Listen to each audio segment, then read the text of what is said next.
Allora, quando inizia l'avventura di Argiolas nell'enologia?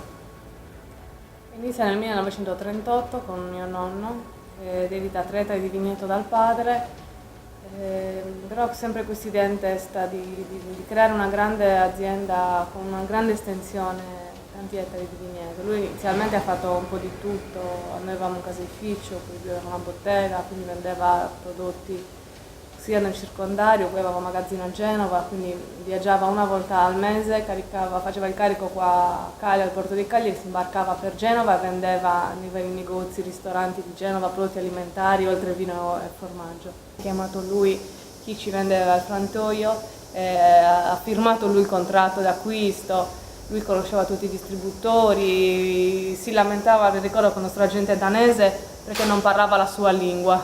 Mi dispiace non parlare la vostra lingua. Dicevo, c'era il danese. Ho solo 100 anni. La vostra famiglia cosa beve? Non quotidianamente? Sì, cosa beve? Il vino quotidiano assoluto è il Perdera, che è il vino proprio da pasto. Ma da sempre lo è stato. Si Costamolino e Perdera sono un po' i due vini. E il tuo nonno beveva sempre? Ha continuato a bere fino alla fine. Lui ha mangiato per 30 anni, questo secondo me è un po' il suo segreto di longevità, una minestra di verdure o di carne e un pesce e un bicchiere di vino. Per 30 anni, gli ultimi 30 anni della sua vita, questa era la sua cena.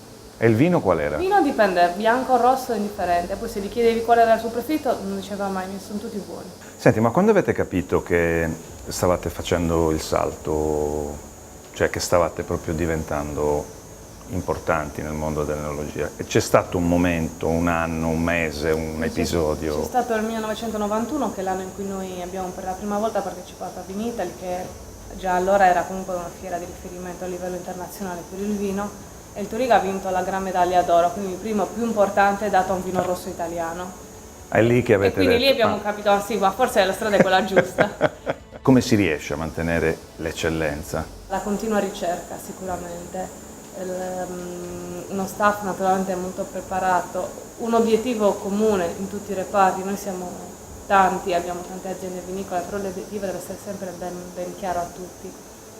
La ricerca, cercare la perfezione anche nelle piccole cose, noi lo facciamo molto soprattutto nell'ospitalità, ma anche per esempio nel lavoro in campo, in vigna, poi il vino buono viene dalla vigna, quindi massima attenzione a ogni singola pianta.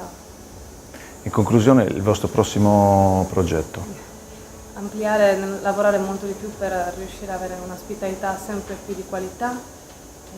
Negli anni siamo cresciuti molto bene. I numeri aumentano e pensiamo che questo sia il migliore strumento per farci conoscere anche nel mondo. Abbiamo un 80% di presenze straniere, sempre in aumento. L'anno scorso siamo aumentati del 68% come numero di persone, abbiamo circa 10.000 persone che vengono a visitarci. Poi abbiamo acquistato una nuova azienda agricola dove non facciamo solo vino, al momento abbiamo vino ma c'è il frutteto, un oliveto, un orto, degli animali, quindi anche una cosina di nicchia. Sì.